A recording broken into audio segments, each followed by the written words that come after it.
Hello， 大家好，又是 Eder， 爱的人不是一个车评，只是 POV。不知道为什么，有时候我们讲究一种叫做缘分。当我今天开了 Mazda， 后面接下来都是 Mazda； 我开了 Honda， 接下来都是 Honda。我今天呢，终于有这个机会，马3。这个 Mazda 3呢，不是那种最新的 Mazda 3哈，这款也是蛮漂亮的。我查到的资料是说，2014年的时候呢，马来西亚是推出了从日本整辆进口的，那时候呢，你会看到它是 high spec 的 rim， 看到一个天窗在这里，这是最简单的看法啦。没有电动调节椅子 ，meter 都是 high spec 的，也没有什么很多安全的系统哈。直到2015年呢，Mazda 在马来西亚呢就做了一个小改款，也可以讲不是小改款啊，就是本地组装 CKD， 把价钱弄低了，也加了很多的这个安全配置，还有这个 accessories 啊。所以这辆是 CKD 的，简单来说，2015年在马来西亚推出的，所以车主是在2016年买了这辆车的。CPU 是2014，然后 CKD 是2015了。那我们的车主在这儿 ，KS 你好 ，KS， 谢谢你借我马3，什么人马一体的车。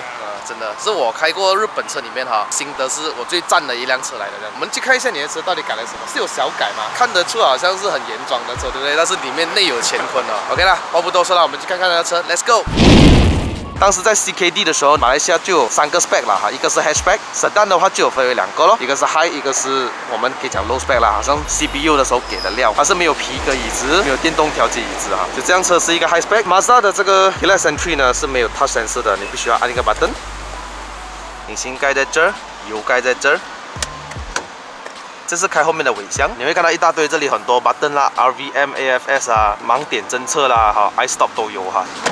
其实 CKD 的品质不输人哈，只是都 OK 的那个声音。好，我们从这里先开始说起吧。你看这个车的高度哈，大概4根手指。其实里面已经改了什么呢？改了脚牙避震。这个 adjustable 的名字叫做 Froster， 这都要4、5千块左右吧？4200。为什么没有想到要把它弄低啊，车身啊这样子呢？因为下面它已经原本有放了那个 stabilizer bar 在中间，那个本身的厚度大概是1.5到2个 cm， 所以我在下的话就是等于我下了4个手指。所以就是下面会敲到的时候就会敲到下面的那个把。这样子，如果以现在的高度来说，会敲到吗？现在还好，现在就不会。如果再下2个手指呢，就会敲到。disc 是 AR Racing 的，我最近才换嘛，因为之前我去 track 脏到那个 disc。轮胎是 Hankook 的 Ventus Prime 3，这个也下了 track 了啦。对。尺寸是18寸啦，225/40R18，想当年叫做 Kudo Design， 我个人觉得是很好看的。二手价也不是很贵，大概是6万到7万块左右。现在大概 CKD 呢，二手价钱去到6万到7万左右了。2只油压顶杆好像是原装没有给的吧？没有，自己装的。是哈，因为我记得它是没有给，然后就有一只东西在这里。我看到一个非常特殊的open board， 这个 open board 改下去的话，会不会让你的沥水啊会增加 respond 快啊 ？High RPM 的时候，它 respond 就比较好了。但是如果你讲塞车在城市降价啦、市区加啦，比较吃油，因为它一直吸你的热风。这样它会不会弄到你的车没有尾力啊？像 top speed 去不到，会不会啊？反而会比较有一些尾力啊，因为它进气没有这样 restrictive 啊。但是 exhaust 有做过吗？没有。没有了，这副引擎是 high compression 的 ，Mazda 最出名的14:1引擎 ，Mazda 6、Mazda 3呢就是14:1了，2.0的引擎，162匹马力，210牛顿米，Yo bro，2.0，应该想当年来讲，2.0的日本车好像是它最高了吧 ？For NA 里面呢，配备这 6-speed automatic 的 transmission 啦 ，6AT， 好 Racing 吧啦，这边有一个。Mazda 3呢跟 Mazda 6 2014呢，其实 Mazda 3会比较好看一些，比较年轻化啦。马6呢是比较大量 D segment 啦，这是 C segment， 所以是看你自己本身喜欢什么东西啊。所以我离开了这个车子之后，它就会自动上锁啊。Mazda MZ-D 里面是可以去做调整。Push start 呢在这里。飞机模式来了，还有 head-up display 啦。我现在是放在树下哈，所以他就以为我是放在室内里面，所以他就把这个车头灯给打开了 ，off auto 小灯、大灯、高灯给打开。这个 center console 它还有一个是 speedometer 的，是以前我们旧的 firmware， 因为它有一个 loophole 啦，我们可以用 USB 来 install 这个 app。新的它 patch 了那一个 loophole 了，所以就不能比较麻烦，那也是可以的。这个可以看油量啊，你的 battery 的 SOC 是多少啊，你的 intake 的温度，还有外面的温度、coolant 的温度、engine RPM 还有 speed 了。这个是 RPM， 这个是 speed。它还可以 install Android Auto， 还有 Apple CarPlay。然后 Video Player 我没有用过啦。它驾车走着还可以用着 Touchscreen， 我的是走着还是可以用的。你听那个声音 ，Premium 很方便啊。我们驾车的时候有没有？如果是你要调音量，这边调；如果是你要按 GPS， 你按 Navy；如果你要按 Home 啊，或者你要切换音乐啊，就按一下而已，调左右咯。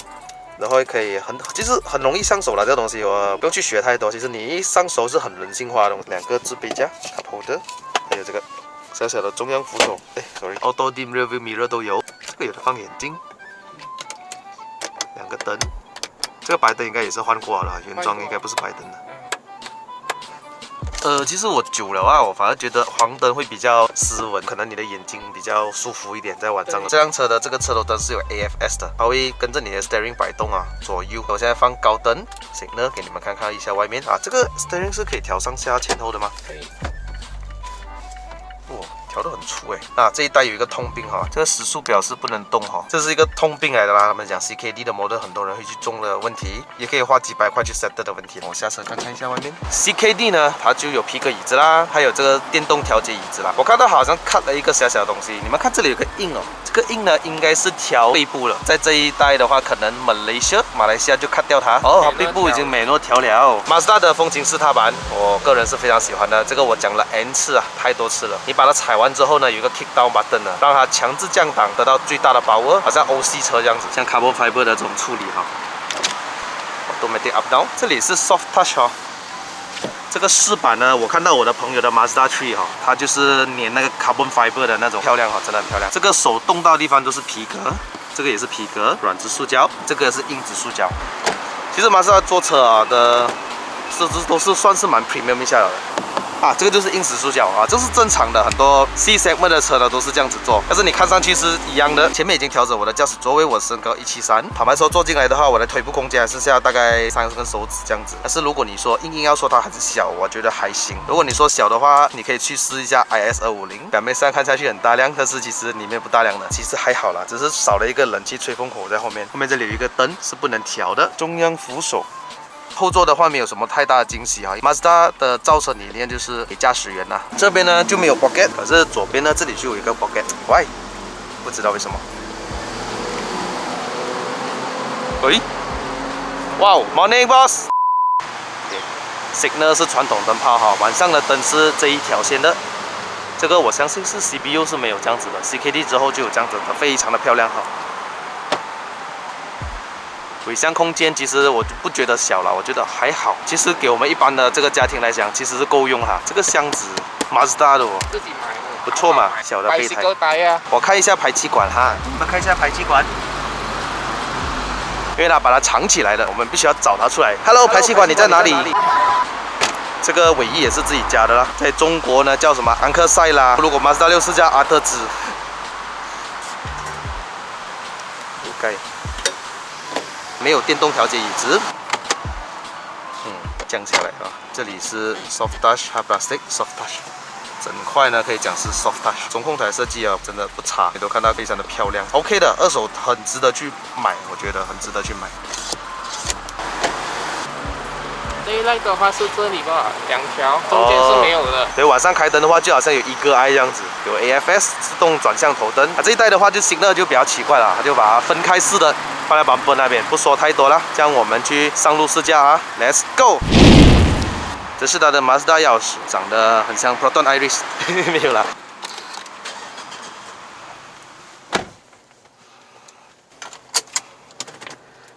Auto lock 嘛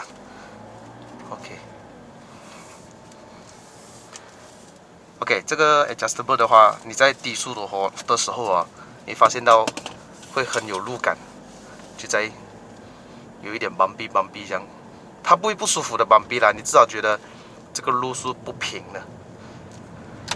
但是很神奇的哦 ，KS 跟我讲，如果在高速的时候哦，你 feel 到这辆车就没有这么跳，通常 adjustable 都是这样子的感觉。所以我如果要 lock 门的话，我自己推。对。哦，它又没有那个Mazda又没有给那种 lock 跟 unlock 的 button 给我们用。是哦，我也想要那个 button。适合。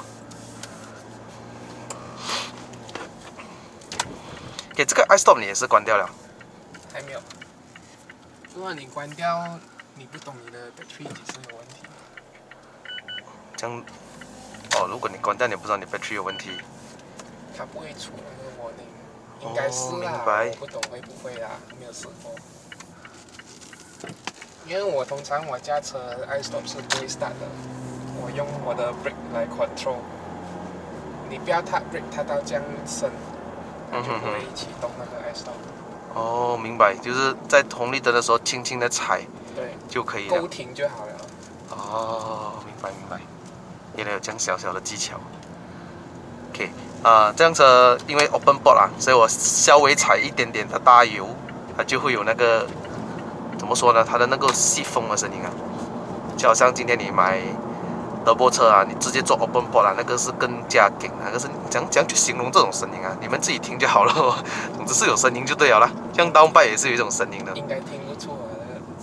外面听得出嘞，刚刚你驾车的 record 应该听不到。对。如果你在外面的时候，刚刚你来的时候，我就听到稍微有一点声音哦，就以为是 exhaust， 都听到好像不是 exhaust。PS， 你这辆车是买新车对吗？对。2016年 register。就是说这辆车已经是5年了，6年了啊，来到2022年。2月尾就是6年了。这辆车买到现在，其实你condition很美嘞，你的mileage走了大约是。应该是6万多啊。应该是我按一下来看啊，61千。对。有没有遇到什么问题吗？这辆车？大问题其实很少啦。如果我不下 track 的话，它是基本上是没有什么问题的。at least 在 engine 那一边是没有问题的。只是车脚都按它的 push， 时常会有那些声音啊。那个也是换了也是一样的。它只是那个过墩的时候，过减速带会那个。对。然后 caliper 有时候也是会有那个咚咚声这样，你现在也是会听到的，有时候偶尔你会听到有那个咚咚声。其实 Mazda 的一路来的算是通病啊，CX-5 啊那种，都是经常有这种问题的哦。可是那个小小的声音就没办法了，就没办法去搞定了。然后 steering 有一些 free play 啦，如果你再摇一摇，它会有一些松。就是原装来到现在还是这样。应该是久了，它的 steering rack 它是可能不好了啊。OK。所以还有一点 free play， 不过也不是什么大问题啦，这个。基本上没有什么东西换过，都是我不改装的话啦，这辆车是 normal maintenance 吧。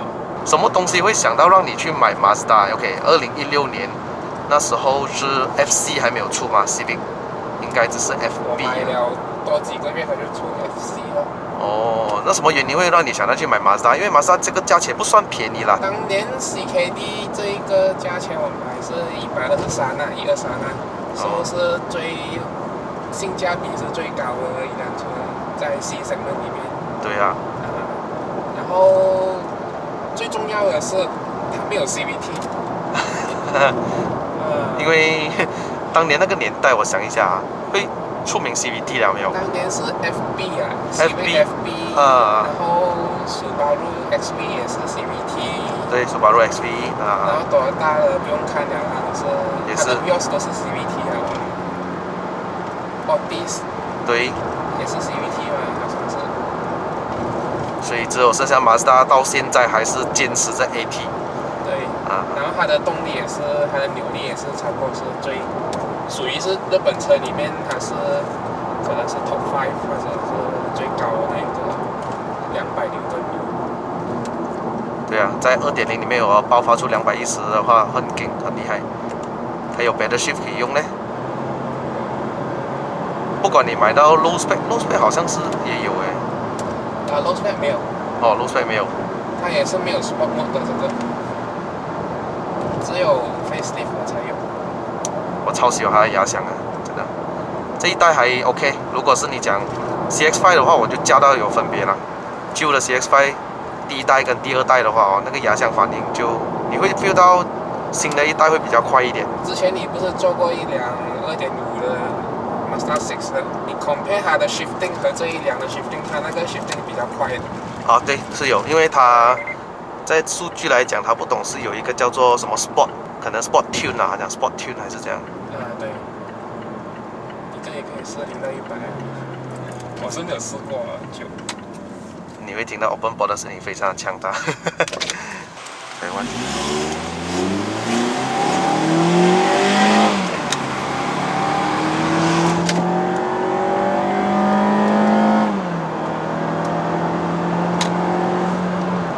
你那个 Open Board 的声音是不是让我想起了什么、啊、VTEC 的声音啊？有没有那种？没有这样夸张。它是 OK， 我是可能夸大来讲，但是那个声音哦，不是我家的正常的马自达，你知道吗？马自达的 OK， 它因为开 compression engine， 它叫我的声音呢是真的很爽啊，让你讲可以再来，可以再来这样子。Open Board 为什么它 high speed 好，就是因为你走 high speed 的时候，它的 intake temperature 其实是33度，它外面的 temperature 是27，所以相差不是很大。好像刚才你停着在 parking 哦，它的 temperature 会升到70多，太热了就。因为它大，然后它吸那个 engine 的热风进去是吧？可以这样子讲。所以 Open Board 的坏处就是这样，它需要走快的时候才有用到这样子。对，还要一直走。塞车不好用。改到来哈，的油耗是大概是多少？你一桶油多少litre？最低可以去到7.5而已。Normal drive 啊，50啊 ，highway 和 city。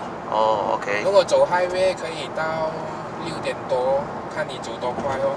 你 cruise 110、120啊，就是 cruise control 这样走你可以走到5.5或者6.5这样。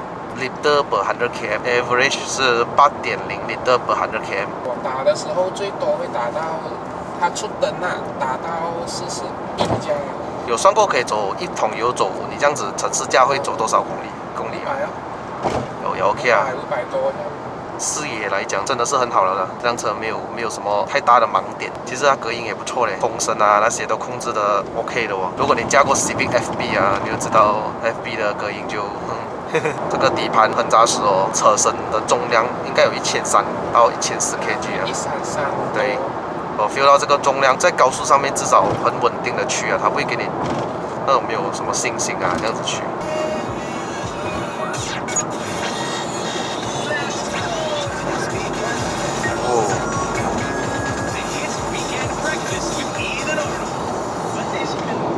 你那时候下 track 有记录一下你的时间吗？3分02。哦，不错哦，3分02，高手。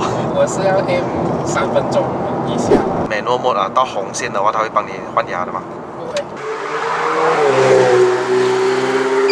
这里会比较好，40到100啦，踩完。哦，675就红线了。100。我觉得都蛮快诶。你用 pedal shift 啊？对，但是我不知道它是6500就直接cut了。你 miss 了一个 gear 了。所以我 miss 了一个 gear。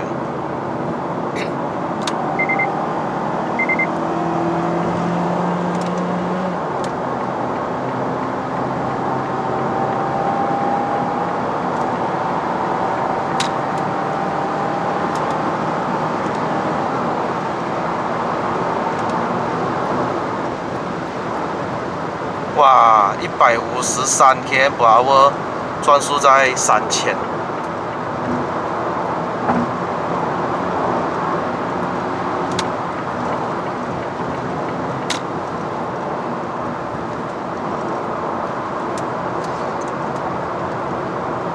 很定哦，很稳定哦，这个弯130过。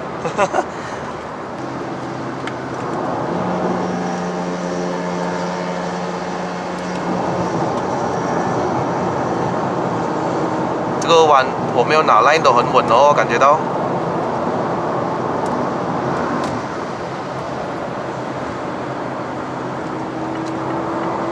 一大清早就这么多人在马路上自由飞翔。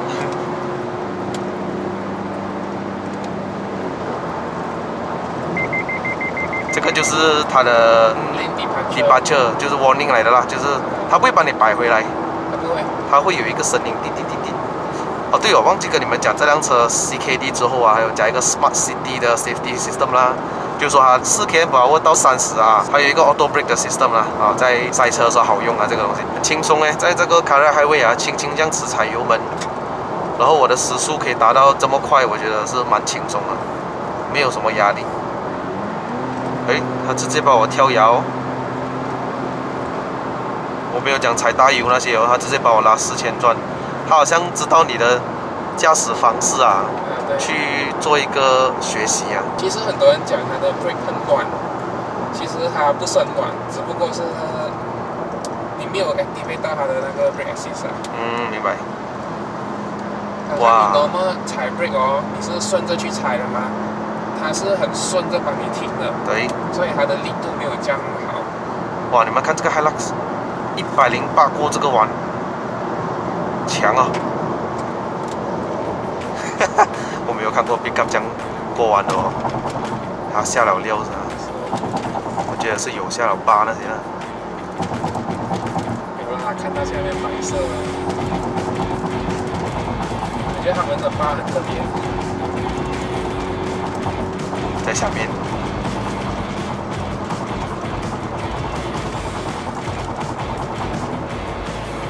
我很喜欢马自达的那个压箱，就是它有那个 rev match。弄到我降档的时候，它有一种嗡的声音之外，它又不会顿挫，很喜欢这种感觉。因为它的对，它会帮你 hold 着那个压。不过我还是喜欢manual mode多一点啦，因为 auto mode 讲都是 auto 嘛，他有时候还会以为哦你不要这样子做，其实你是还要这样子做的。不过他也是蛮聪明的啦，没有的好什么嫌弃了。Auto 永远都是 Auto，manual mode 永远都是manual mode，不能拿来比较。我就到山脚这里了，你们就知道我下一集要干什么了。所以留守我的 channel 还没订阅的朋友们呢，记得订阅。我们下个影片再见啦！好，你看他在那边了哦。哎 ，stop 没有开，现在他那个灯都没有了。你一直这样踏就会没有了。OK， 好，谢谢 KS， 我们下一个影片再见啦。我先要习惯了。人马一体啊，感觉不错。在下这好像比较性能的车的感觉。好了，影片就到此结束。如果想看Part 2的朋友们呢，记得订个月，留守我的channel。OK， 所以我们的下一集的冲上云霄再见，拜拜。